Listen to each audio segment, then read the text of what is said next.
Venir en Suisse, c'est bien, mais être préparé, c'est mieux. Préparer son CV est primordial pour moi. La Suisse, c'est pas un Eldorado, mais ça peut vous aider. Sortez de votre zone de confort et des belles choses peuvent arriver. Et salut à toi, c'est Loïc et bienvenue dans cette toute nouvelle vidéo YouTube où j'ai le plaisir de te retrouver. Aujourd'hui les amis, j'ai le plaisir d'accueillir Marine sur ma chaîne. Ça fait très longtemps que vous m'aviez demandé donc un professionnel dans le recrutement qui pouvait donner des excellents conseils. On a la personne parfaite pour ça juste ici. Donc Marine, est-ce que tu peux déjà te présenter à ma communauté, dire un petit peu quel est ton poste ici, depuis combien d'années tu bosses et quelle est un petit peu ta branche d'activité dans le domaine? Donc je m'appelle Marine, j'ai 35 ans et je suis donc spécialisée dans le recrutement au sein de la société Accepta, donc qui est une société de consulting et de placement fixe où on a différents domaines, l'IT, l'ingénierie, le temporaire et le life science où je fais partie. Ça fait 6 ans maintenant que je suis donc senior recruteur ici. Donc forcément, comme tu te l'imagines, il y a beaucoup de personnes qui regardent ma chaîne et qui se demandent quelle est la meilleure méthode pour trouver rapidement un job, facilement, quelles sont les meilleures choses à faire. Qu'est-ce qui est pour toi primordial avant même de se lancer peut-être dans cet objectif de venir travailler en Suisse? Quelles sont les bonnes choses à mettre en place pour toi? Alors déjà, il faut que ça soit un vrai projet. Parce que beaucoup de gens se posent la question de venir en Suisse, ils se tâtonnent. Si on a une famille, il faut vraiment en avoir discuté aussi avec le conjoint. Pas que ça bloque à un moment, parce qu'on a souvent eu le cas de personnes qui se disent « je vais de l'avant », puis au final, ils en discutent après avec leur conjoint et ils se rendent compte que la seconde personne n'est pas d'accord. Donc voilà, il faut vraiment que ça soit un projet d'ensemble. Il faut aussi être conscient qu'il faudra se relocaliser. C'est plus facile aussi, on va pas se mentir, avec une nationalité européenne. Donc malheureusement, si on l'a pas, les démarches sont beaucoup plus compliquées. C'est intéressant ce que tu as souligné parce qu'il y a beaucoup de personnes aussi qui sont non européennes et qui veulent passer le cap. Est-ce que c'est vraiment impossible ou est-ce que c'est quand même possible mais ça demande une certaine procédure particulière? Est-ce que tu as déjà vu des cas comme ça? Alors oui, tout à fait. Mais c'est vrai que voilà, c'était des démarches qui duraient en général 3-4 mois avant Covid et maintenant elles ont encore été allongées. Ah oui, d'accord. Et ça peut prendre jusqu'à 6 mois. Parce qu'il faut réussir à prouver qu'on a cherché en Suisse, on n'a pas trouvé. On a ouvert sur l'Europe, on n'a pas trouvé. Et donc, on a décidé d'ouvrir vraiment à l'international. Donc, c'est vrai que si on a des personnes qui sont en attente d'avoir la nationalité française, par exemple, ça peut vraiment faciliter par la suite. Okay. Si on souhaite venir en Suisse, peut-être anticiper aussi sur les équivalences de diplômes. D'accord. Une équivalence, c'est le fait de faire comprendre correctement au recruteur quelle est l'expérience. Alors non, de faire reconnaître vraiment son diplôme français sur la Suisse. Okay. Donc il y a des demandes vraiment à faire au niveau de l'État pour pouvoir exercer par exemple le métier d'infirmière ou de docteur ou d'autres bien sûr. Okay, mais ça peut prendre quelques mois, donc autant anticiper avant de se lancer sur le marché. Une autre question que pas mal de frontaliers d'ailleurs peuvent se poser, comment ça se fait que certains recruteurs choisissent des profils frontaliers plutôt que des profils résidents? Pour toi, c'est dû à quoi ceci? La Suisse, c'est un pays qui est très riche, mais ça reste quand même, on va dire, au niveau territorial, un petit pays. Donc c'est vrai que par moment, ils peuvent aussi trouver des talents en dehors du pays, donc notamment la France, parce que c'est vrai que selon les métiers, ça peut être important d'avoir le français. Donc c'est vrai qu'au niveau des compétences ou autres, il peut y avoir des profils qui sont très intéressants, qui peuvent venir de France, qui n'ont pas forcément trouvé sur la Suisse. Ils n'ont pas réussi à... Et je tiens aussi à préciser, parce que des fois, il y en a qui ont l'image que justement, on va chercher des frontaliers parce que potentiellement, on va moins bien les payer. Oui, c'est vrai. C'est vrai qu'il y a beaucoup même de résidents qui ont ce discours-là. Alors ça, je tiens à préciser que nous, par exemple, quand on reçoit des mandats par rapport à nos clients, on a le profil recherché, on a un budget. Et après, voilà, c'est de faire au mieux pour le respecter. Donc, forcément, certaines sociétés peuvent plus ou moins bien payer. Il y a des personnes, il y a des sociétés, si vous voulez, qui peuvent avoir plus de budget et qui correspondront plus au marché et aux attentes de certains qui sont déjà en Suisse.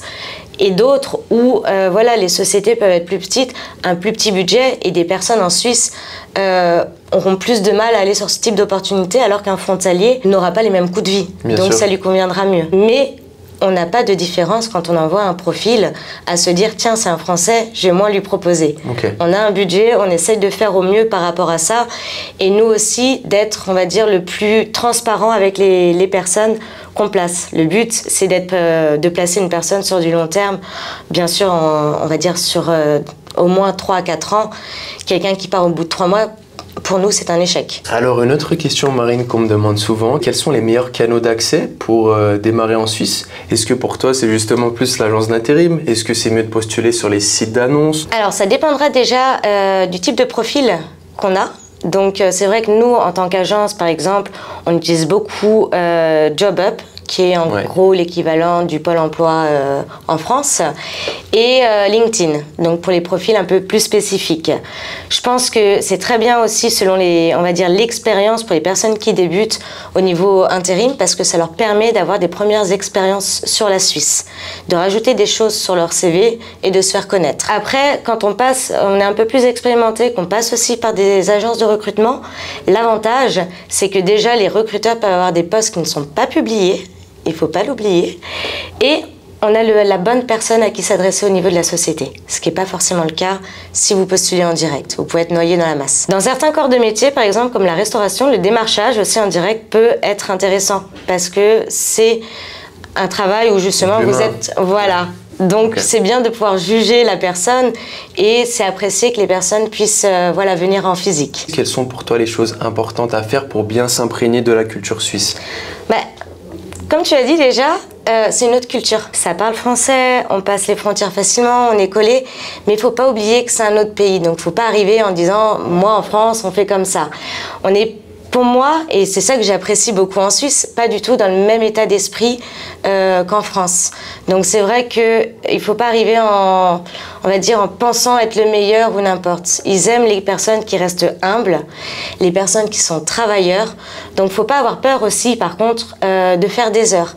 Il faut savoir qu'en Suisse, si jamais, on n'est pas sur la base de 35 heures comme on peut avoir en France. On est plus sur du 40, 42. S'il y a un travail à faire, voilà, c'est pas de dire « Ah ben moi j'ai fini ma journée puis partir ». Donc il faut être dans un état d'esprit où on est là aussi pour apprendre, découvrir et vraiment faire ses preuves. Alors concernant le CV, est-ce qu'il faut l'adapter? Est-ce qu'il y a une différence entre la manière de donner son CV en France et la manière de donner son CV en Suisse?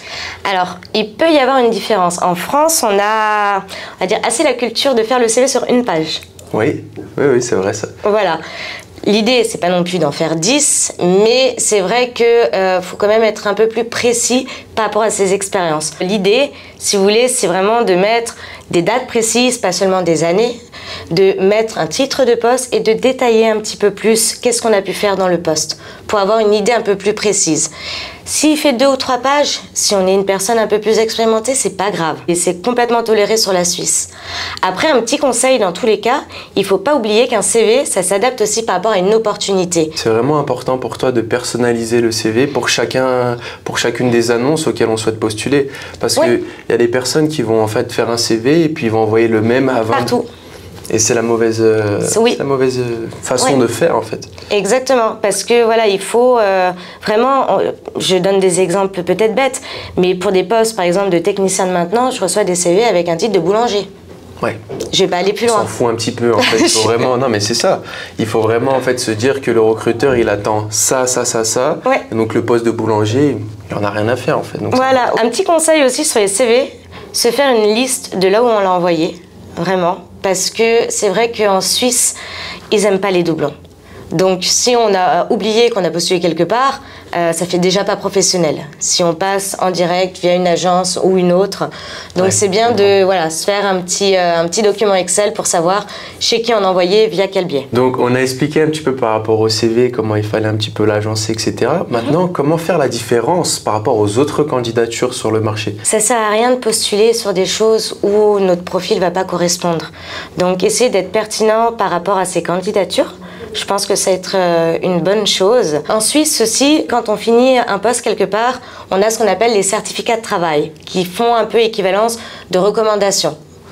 Donc, où ça explique, comme le document qu'on reçoit à la fin en France, la personne a travaillé de telle date à telle date dans la société, sur tel poste. Sauf qu'après, la société donne un petit peu son avis et les missions qu'elle a pu faire. Donc, si on a une première expérience en Suisse, c'est bien de les joindre. Donc, voilà. Si après, on a travaillé qu'en France, peut-être des lettres de recommandation, ça peut être sympa. Si on a une personne où on n'a que le CV et on doit attendre tous les documents pour tout envoyer et quelqu'un qui a un dossier complet, clairement, on peut l'envoyer plus rapidement. Bien sûr, ça facilite la tâche et c'est même plus agréable pour vous en fait de gérer ce style de dossier. Exactement. Et chose toute bête, mais réussir à se rendre disponible pour les entretiens. Malheureusement, j'ai envie de dire, on a encore des candidats qui nous disent je ne suis disponible que entre 12h et 14h ou le soir après 17h30 ou n'importe. Et c'est vrai que les entreprises ont besoin de gens qui montrent aussi leur motivation. C'est clair. Donc, de réussir à se libérer un petit peu de temps pour discuter avec un potentiel futur employeur, c'est bien. Marine, est-ce que tu peux nous dire maintenant comment on obtient le permis de travail quand on est donc français? Comment ça se passe en fait? Quelle est la démarche à faire? C'est pas très compliqué déjà. Il faut s'enlever cette image de la tête parce que c'est vrai qu'on entend souvent parler du fameux permis de travail. La chose, on va dire, la plus compliquée, c'est de se trouver un emploi. Une fois que vous avez un poste, ça en découle de sources. Donc, soit les sociétés peuvent vous aider à faire les premières démarches. Nous, c'est ce qu'on fait par exemple chez Accepta. Et dans tous les cas, c'est juste vous rapprocher une fois que vous êtes dans la région de l'office cantonal du canton où vous êtes, que ça soit Genève, ou Vaud ou autre, pour voilà, avoir la liste des documents qu'on vous a demandé, qui est très simple, hein, et prendre le rendez-vous pour aller faire le permis de travail. Mais au niveau administratif, qu'on soit clair, c'est beaucoup plus simple qu'en France. Ok, j'imagine. Et même pour les petites missions d'intérim, on fournit un permis de travail, ça se passe comment? Alors, et on peut avoir un permis aussi provisoire si on reste des contrats de moins de 3 mois, qui sont encore plus simples à faire au niveau des démarches administratives. Alors maintenant, quel serait ton meilleur conseil pour une personne qui a peut-être peu d'expérience ou peu de diplôme et qui souhaite se lancer dans cette aventure? Je dirais déjà d'être visible sur JobUp. C'est la première, on va dire, plateforme que les recruteurs vont voir quand il y a un besoin. On regarde sur JobUp les profils voilà, qui sont indiqués avec les mots-clés. Donc, si on est actif sur le marché, il faut être sur JobUp en Suisse. Ça, qu'on soit clair. Ça, c'est obligatoire. Ensuite, de persévérer, comme on a déjà discuté. Donc, selon le type de profil, soit de faire du démarchage en direct, soit voilà, d'envoyer des candidatures réfléchies. Et sinon, j'ai eu plusieurs fois le cas, peut-être de regarder les marchés en Suisse et de se trouver une niche, donc où il n'y aura pas forcément, on va dire, des grandes formations à faire, mais où justement ça peut faire des débouchés. Je prends l'exemple d'une personne que j'ai rencontrée il y a très peu de temps, qui est venue justement dans la région après avoir fait une formation de sellerie pour les voitures. Pour refaire les sièges. Et donc, qui s'est laissé 1 mois, voilà. Donc, la formation a duré un petit peu moins d'1 an, entre 6 mois et 1 an. J'ai plus exactement dans le sud de la France, qui s'est laissé 1 mois pour trouver du travail en Suisse et voilà, qui a trouvé. Mais elle s'est spécialisée dans une niche sans faire des grandes études. Et ça, c'est un excellent conseil. Je regardais justement pour l'un de mes amis il n'y a pas longtemps au niveau de l'horlogerie où il y a des formations, pas mal de formations même en Haute-Savoie qui sont de, on va dire, 6-8 mois maximum pour justement faire les bijoux sur les montres et autres pour apprendre ça. Donc, on commence voilà, sur un petit niveau, mais après, on peut faire plein de formations complémentaires par la suite. Ça permet peut-être de mettre un pied dans ce style de société en Suisse. Après, on peut aussi monter en interne, donc ça peut être cool. Exactement. Qu'est-ce qui est, selon toi, différent sur le marché suisse par rapport au marché français de l'emploi? Je pense, à mon niveau, peut-être que le marché suisse est un marché peut-être plus dynamique que celui en France. Les sociétés ont plus tendance aussi à donner leur chance à des personnes pour les, on va dire, pour les tester. Pour les tester. Voilà, voir si, même si le profil ne correspond pas à 100%, se dire, on y va. Donc, je pense en tout cas que la Suisse peut potentiellement offrir un peu plus la chance à des personnes voilà, qui peuvent être, on va dire, plus sorties d'école ou plus juniors. Justement par rapport à ceci, parce que ça fait beaucoup peur à certaines personnes qui me regardent, est-ce qu'on peut se faire virer facilement sur le marché suisse? Est-ce que tu as ressenti cette certaine crainte? Est-ce que c'est vrai? Non, pas une crainte. C'est un fait. C'est vrai que le système suisse est différent de la France. Donc voilà, si vous voulez, en France, quand quelqu'un est embauché en CDI, on est clair que c'est plus difficile, pardon, de s'en séparer au niveau d'une société. En Suisse, il y a moins cette protection, on va dire, de l'employé. Donc si une personne ne fait pas l'affaire, voilà, elle peut se faire remercier plus facilement parce que ça ne va pas dans les cages. Après, qu'on soit clair là-dessus, moi je vais pas travailler avec une épée de Damoclès au-dessus de la tête tous les matins en me disant mince, est-ce que je vais garder mon emploi? Si bien sûr le travail est bien effectué, que la société se porte bien, il n'y a aucune raison pour se faire licencier. Je trouve que c'est aussi un challenge parce que c'est ça le monde du travail, c'est pas simplement dire je suis en CD, de toute manière je suis tranquille, je suis dans ma zone de confort, c'est que c'est important aussi de prouver, et je me le répète, que par rapport, oui, au très bon salaire qu'on peut avoir en Suisse, bah, mais il faut faire ses preuves. Il faut faire ses preuves, c'est ça, et si vous ne les faites pas, il y en aura un autre qui prendra votre place, parce que oui, en Suisse, c'est peut-être plus simple pas de se faire éjecter, mais comme l'a dit Marine, voilà, d'être remplacé. De toute manière, je pense que si on a cet objectif de la Suisse et qu'on vient peut-être de l'autre bout de la France pour faire cette démarche, c'est qu'on est motivé, alors soyons motivés aussi directement sur le marché du travail. Alors Marine, toi qui es une experte dans ce milieu, comment être bien préparé à un entretien d'embauche concrètement? Donc ça y est, le CV nickel, on a enfin la date, etc. Comment faire? Ce qui est important, c'est déjà de bien préparer son entretien. Ce qui veut dire savoir où est-ce qu'on postule, pourquoi on est intéressé par cette société, donc pas venir en Suisse, cette société précisément. Regardez peut-être aussi les profils LinkedIn des personnes qu'on va avoir en entretien. Et on va dire préparer des questions. Ça montre aussi l'intérêt de la personne par rapport à l'entreprise. N'hésitez pas à demander, si vous passez via une agence par exemple, des conseils directement à votre recruteur. Il est là aussi pour ça. Ne parlez pas de salaire. Sur les débuts, lors d'un entretien, un salaire ne sera proposé que s'il y a offre. Okay. Donc voilà, la société peut vous demander des prétentions salariales ou autres, savoir sur quoi vous vous êtes basé, mais si la question n'est pas évoquée lors d'un entretien, n'en parlez pas. Très bien. Et qu'est-ce qu'on répond à ça justement? La question des prétentions salariales. Est-ce que toi, ton meilleur conseil, c'est d'afficher une tranche précise? Le mieux, c'est déjà de se renseigner sur... Parce qu'un Français qui arrive en Suisse, il sait qu'il va mieux gagner. Mais comment savoir par rapport à sa même profession qu'il exerçait en France, ce qui peut toucher concrètement pour toi? C'est toujours une question qui peut être un petit peu délicate. Donc normalement, si vous passez par des agences ou des recruteurs, ils sont là aussi pour vous aiguiller. Donc nous, c'est toujours quelque chose qui est évoqué chez Accepta quand on a les personnes au téléphone, de savoir justement qu'est-ce qu'ils gagnent actuellement, combien ils pensent être sur le marché, et s'ils ne savent pas, voilà, les aiguiller, s'ils savent, sur quoi ils se sont basés. Parce que sur Internet, on trouve de tout, hein. Ouais, donc voilà, c'est toujours un petit peu compliqué. Il faut savoir aussi que plus on monte en compétences, moins la différence entre la France et la Suisse sera grande. Il y en a toujours une, mais elle peut être moins importante.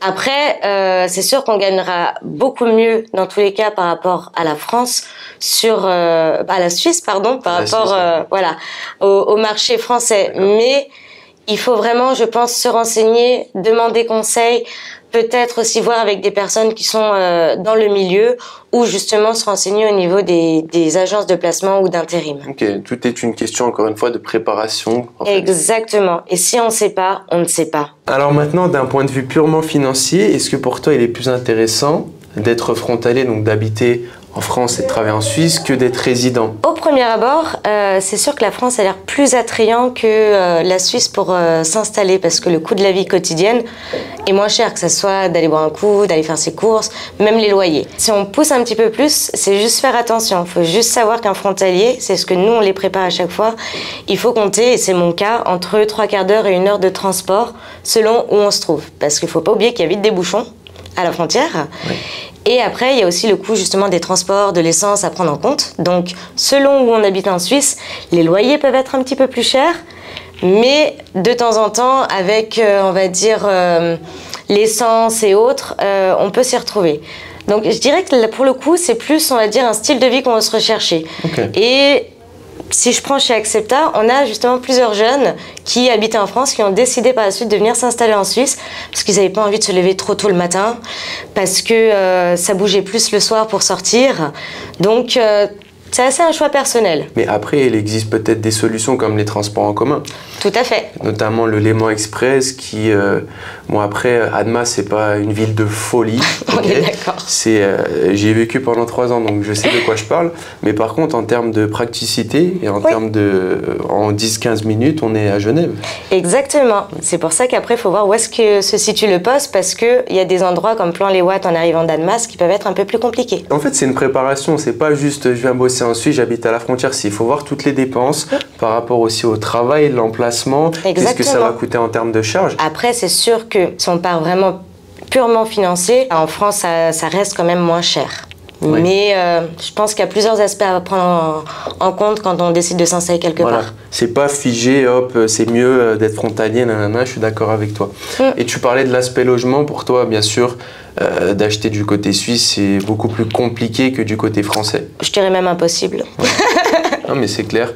C'est pour ça que tu as de nombreux Suisses, ils ont parfaitement raison de faire ceci, qui achètent une très belle maison ou quoi dans le pays de Gex ou vraiment en hauteur parce que c'est plus accessible. Alors, ce qu'il faut aussi faire attention par rapport au logement, la difficulté quand on arrive dans la région, c'est que le marché est assez saturé. C'est vraiment, peut-être sur les débuts, même si on a une famille, venir un petit peu tout seul pour découvrir la région, le coin, savoir justement où est-ce qu'on veut s'installer et peut-être partir sur un Airbnb ou autre en longue durée ou des maisons de travailleurs ou autres pour ne pas avoir à passer par exemple par les agences immobilières parce que les dossiers peuvent être assez compliqués. Souvent ils demandent d'avoir passé la période d'essai et autres. Sauf que quand on arrive dans la région, on n'a pas tout ça. En plus, on ne sait pas peut-être si l'endroit va nous plaire. Donc déjà postuler pour signer avec un bail avec ces agences de 1 année. Peut-être qu'après, parce qu'il y a des frais d'agence à payer, des frais d'honoraires, c'est peut-être mieux justement, comme tu l'as dit, de faire du court terme, d'être sûr qu'on s'y plaise en fait dans la zone choisie et après de s'adapter par rapport au logement un petit peu plus sur le long terme, sur la suite. Au sein d'une agence d'intérim, on a souvent cette idée que c'est que du court terme, mais est-ce qu'il y a des perspectives d'avenir un peu plus sur le long terme avec celle-ci? Tout à fait, ça dépend encore une fois du type de profil, du type de poste. Nous, chez Accepta, le plus long qu'on ait eu est resté 10 ans sur le même poste.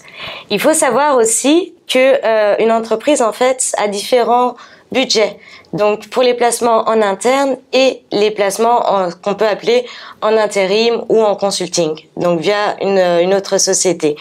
Donc, ça peut de toute façon, déjà, première chose, ouvrir pour aller en interne sur une société, se faire de l'expérience et après, bien sûr, certains n'ont pas le budget pour le passer en interne, mais la personne peut continuer sur du long terme aussi en intérim au même endroit. Alors maintenant, le mot de la fin pour motiver une personne à passer le cap et à se lancer dans cette belle aventure qu'est la Suisse, qu'est-ce que tu lui dirais concrètement? Déjà, c'est une super région, c'est un super cadre de vie, que ce soit pour les personnes célibataires, en famille, qui aiment le sport, qui aiment faire du shopping, il y a tout. Il y a plein d'opportunités à saisir sur la Suisse, ça bouge beaucoup, le marché est dynamique, il donne la chance. Donc faut pas hésiter, faut se lancer. Et en tout cas, voilà, si vous avez la chance de pouvoir venir sur la Suisse, je pense que peu le regrettent parce que c'est vraiment voilà, un super cadre de vie, que ce soit sur la Suisse en soi, sur la Haute-Savoie, sur le département de l'Ain. On est dans une super région. En tout cas, moi, je suis amoureuse d'ici. Ouais, je pense que tu as tout résumé. De toute manière, la Suisse, ça débloque des situations financières, professionnelles, mais aussi personnelles. Mais hormis ce cadre-là, bien sûr, il y a l'aspect cadre de vie, il y a l'aspect un petit peu conditions de travail, enfin il y a plein de choses à englober qui font toute la différence par rapport au marché du travail français et par rapport en fait au style de vie et au quotidien qu'on peut retrouver en France en fait. Et en plus ça rajoute quand même, faut pas l'oublier sur votre CV, une expérience internationale. Les amis, j'espère que vous avez kiffé cette interview. Moi j'ai donc kiffé aussi passer ce moment avec Marine qui est vraiment très professionnelle. Si vous avez des questions sur l'agence d'intérim dans laquelle elle travaille, je vais vous laisser le contact de l'agence en question. Et en attendant, si vous voulez vous former pour accélérer le processus et venir bosser en Suisse, je vous laisse un lien qui sera présent juste en dessous de cette vidéo. Au travers de ce lien, vous avez la présentation de mon programme Devenir frontalier suisse en moins de 3 mois qui a aidé de nombreuses personnes à améliorer d'un trait leur situation d'une manière globale.